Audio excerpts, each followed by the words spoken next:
guys! Welcome back to my channel. And if you're new here, again, welcome sa'yo. Thank you for clicking and watching this video. I hope you like it and consider subscribing.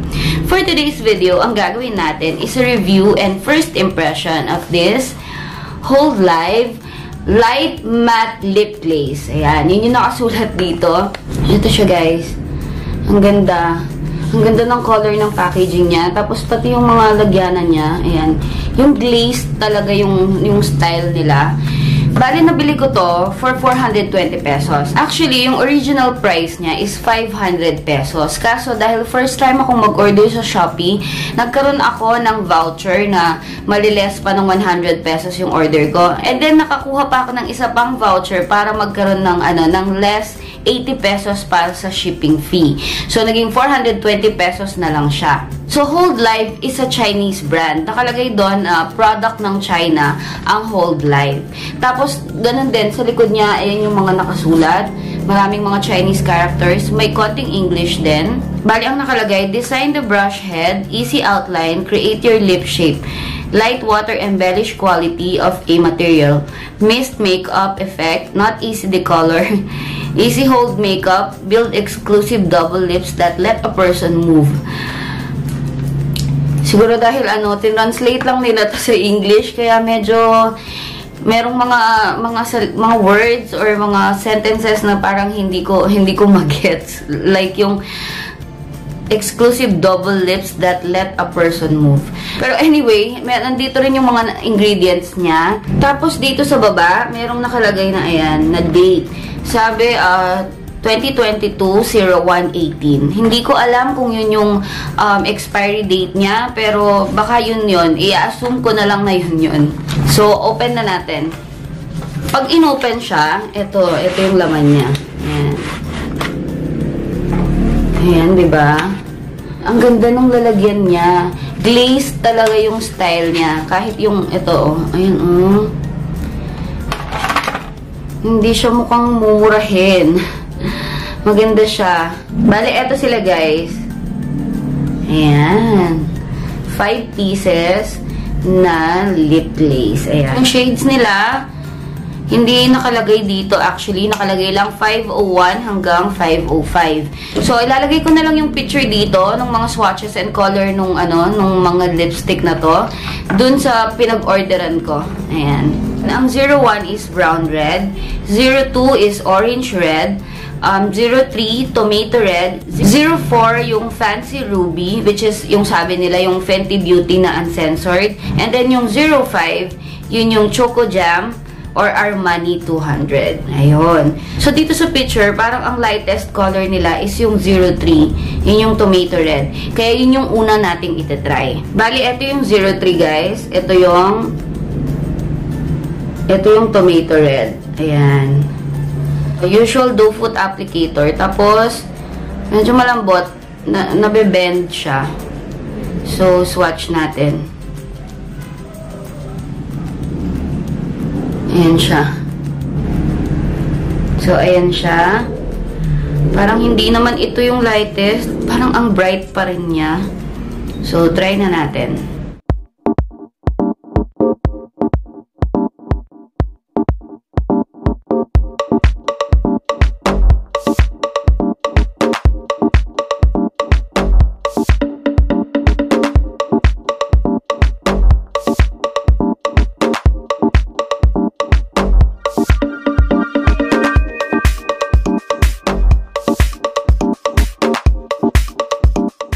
So, ayan siya guys. Hindi pa siya nagde-dry, pero ayan yung niya. Itsura sa lips. Yung isang ganyan lang, yung isang kuha lang isang dip ng product, kasya na siya.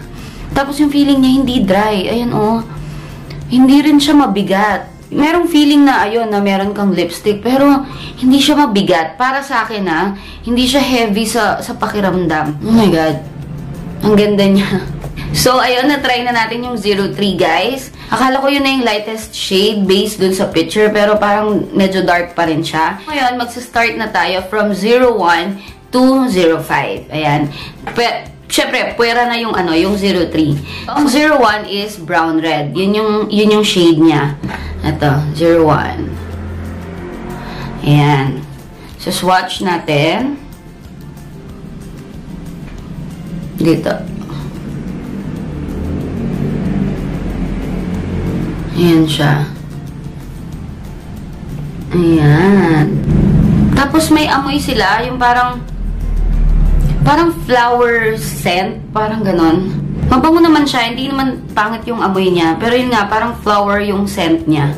Parang may pagkakunting hint nga ng sampagita, parang ganon. Ganon yung, ano niya, yung scent na para sa akin na nakukuha ko dito sa product na to.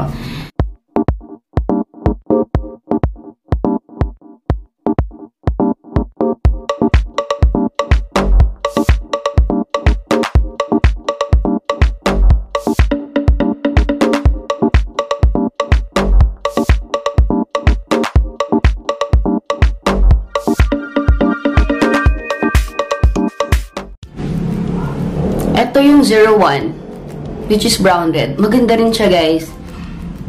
Diba? Nagugustuhan ko talaga sila, in fairness. Next natin is yung 02. Ang 02 naman is orange red. Ayan. Ito siya. Okay. Swatch natin dito.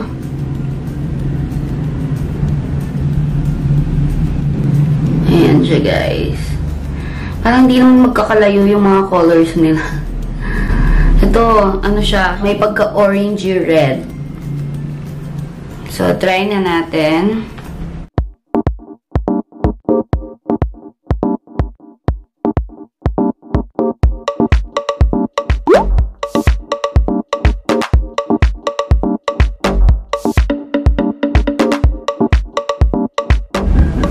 Ito yung 02.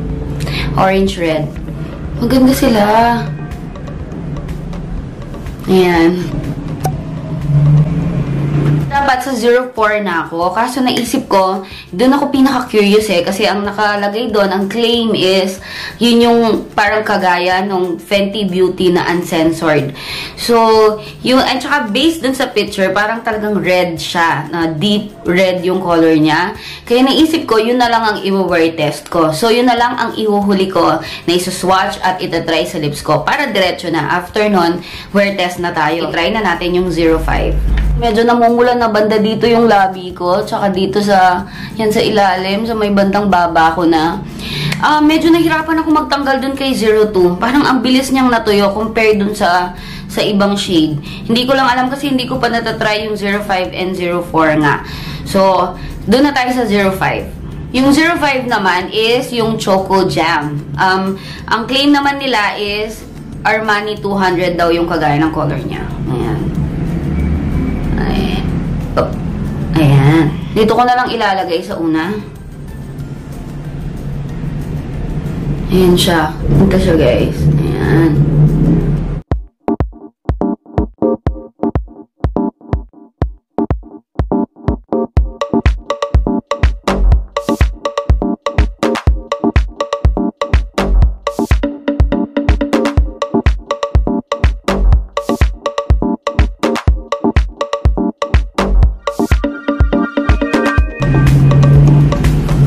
Ito, guys, yung Choco Jam. Maganda rin siya. Oh my God. In fairness. Yan, done na tayo sa 4 shades. Yung pinakahuli ko is yung Choco Jam. So, ang last na itatry natin is yung Fancy Ruby, which is yun nga yung Fenty Beauty daw na uncensored. Yun din ang ating i-wear test ngayon. 04.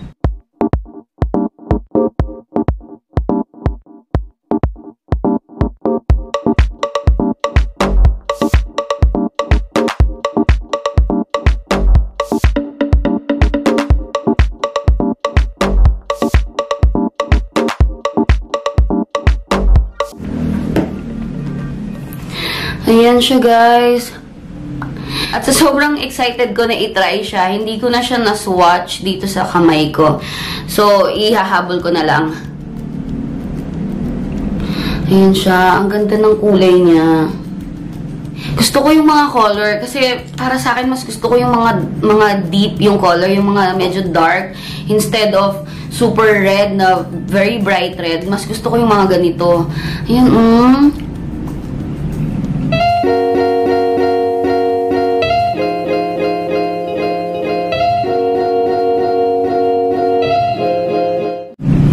parang tagaya na nung kay Jade sa Halip. Yung red lipstick niya. Ayan. Ilang minuto na rin siyang nasa lips ko kasi pinatuyo ko na talaga siya and tinanggal ko na rin muna yung mga swatches na nandito sa kamay ko. And then, tatry natin kung ito-transfer siya. Wala. Kasi very dry na siya. I mean, nag-dry na siya ng maayos sa labi ko. Nasa labas si Jeff.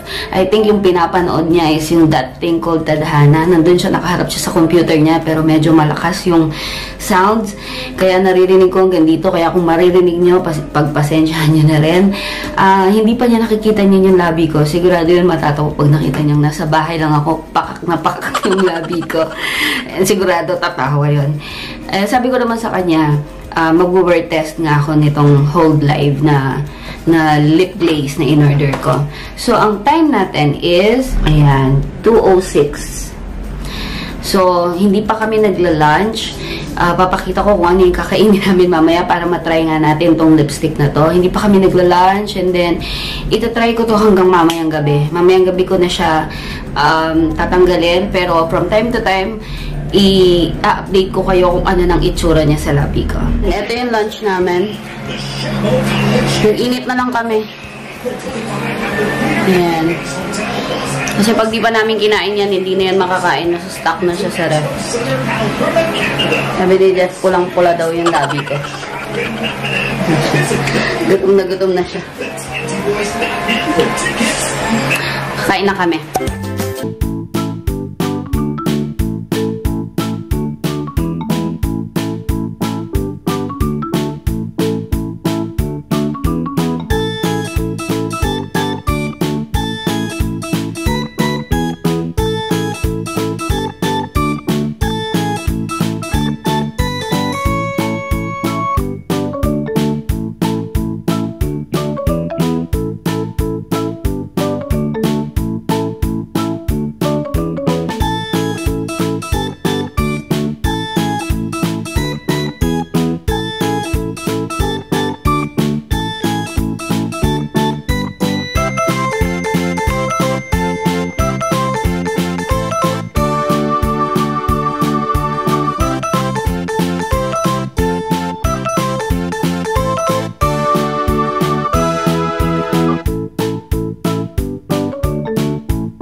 Alright guys, I'm back and time check, it's, ayan, 10:31. Sobrang late na. Meron akong pahabol na. Sabi ko na, kapag late kami nag-lunch, hindi na nagdi-dinner si Jeff. Pero ang nangyayari, kapag late na ganito, doon siya gugutumin. So, doon siya maghahanap ng pagkain. So, nagluto siya ng pancit canton and binigay niya ako ng konti. I don't think mauubos ko din tong binigay niya kasi sobrang late na. Usually, hindi talaga ako na kumakain ng ganitong oras. Pinaka-late kong kain is 8 o'clock. Laging ganon. Kasi, feeling ko hindi ako natutunawan pag kumain pa ako ng late. So, binigay niya kaya titikman ko na lang din.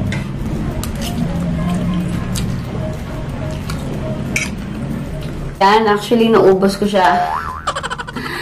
Akala ko kasi marami. Pero kukunti lang pala. I think 3 subo lang. Yan. So, inubos ko na kasi ibalik ko pa sa kanya dun sa labas. Okay, ito na yung itsura ng lipstick sa akin. I-zoom ko kayo. Ayan. So, ayan, meron pang mga, yung oil nung pancit canton. At usually, pag ganyan, ayan, nagtatransfer siya. Ayan, oh. Napansin ko, nung unang lagay ko sa kanya, tapos pinadry ko siya ng maayos, kahit anong hawak ko, hindi siya nagtatransfer sa kamay, or sa tissue, or kahit saan, kahit sa damit, kapag dinikit ko siya. Pero, nung mag-start na akong kumain, the moment na kumain ako, dun na nag-uumpisa na nagtatransfer na siya. Kasi nga naman, naiintindihan ko dahil napaka-oily nung mga kinain ko. Yung ulam kanina, tapos yung burger, yung okoy, which is talagang fried foods talaga sila, kaya maraming oils. So, yun, dun nag-start. And ngayon, kumain ako ng pansit canton, so naiwan pa yung mga oil sa labi ko. Kaya kapag hinawakan mo, yung kagaya ng pinakita ko kanina, nagtatransfer siya. Pero, nakita nyo naman, kanina pa siyang 2 PM sa labi ko at ang dami ko nang kinain, pero nandyan pa rin siya. Actually, kapag feeling ko nawawala na yung dito, gaganunin ko lang yung lips ko. Okay na siya ulit. Pero nga dahil hindi nawawala yung oil sa labi ko because of the food that I ate, nagtatransfer na siya. Kanina nung nilalaro ko si Kader, hinalikan ko siya sa pisngi and ayun, meron talagang naiwan. Tapos sa kamay ko, nung medyo tumama sa kamay ko, ganun din dun sa damit niya. Pero still, ayan, maganda pa rin siya. At nandyan pa rin talaga siya. Meron pa siya. Never akong nag-apply ulit. Pasensya na kayo sa mukha ko. Ayan. Medyo napaka-oily na ni Mamshi. Kasi 10:30 na. Kanina ko pa dapat ibibigay yung last update ko. And then yung final thoughts about this product. Kaso gusto ko pa nga siyang makita. Gusto ko pa siyang tignan kung hanggang gaano siya katagal maglalast. Ibibigay ko na yung final thoughts and experience ko about this product. So, let's go back to the product review proper. So, ang Hold Life, again, is a brand from China. Ayan. Chinese brand siya. And, ang isang ganito, na-order ko siya for 500 pesos. Yun lang, naka-discount lang ako, kaya naging 420 pesos. Pero still, kahit mabili ko siya ng 500, I think, for me, worth it naman siya. Yung isang ganito, ang laman niya is 2.5 grams. Ayan, papakita ko. Ayan siya. So, meron kang 5 ganito. And, naglalast siya and nagtatagal nga sa labi. So, for me, I think it's worth it naman para sa price niya. Kasi talagang nagustuhan ko. And then, yun nga, hindi siya mabigat sa labi. Alam mo, mararamdaman mo na meron kang nakalagay sa labi, pero hindi siya yung nakaka-bother. Hindi siya bothersome sa pakiramdam. Hindi siya drying. Hindi rin halata kung dry man yung lips mo. Hindi siya nagka-crack. It's velvety and lightweight. Ayan. Talagang nagustuhan ko siya, I swear. May i-recommend ko siya sa inyo. Subukan din.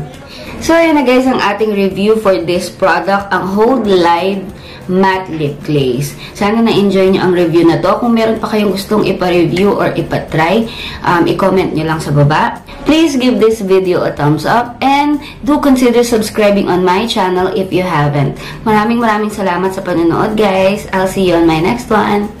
Bye-bye!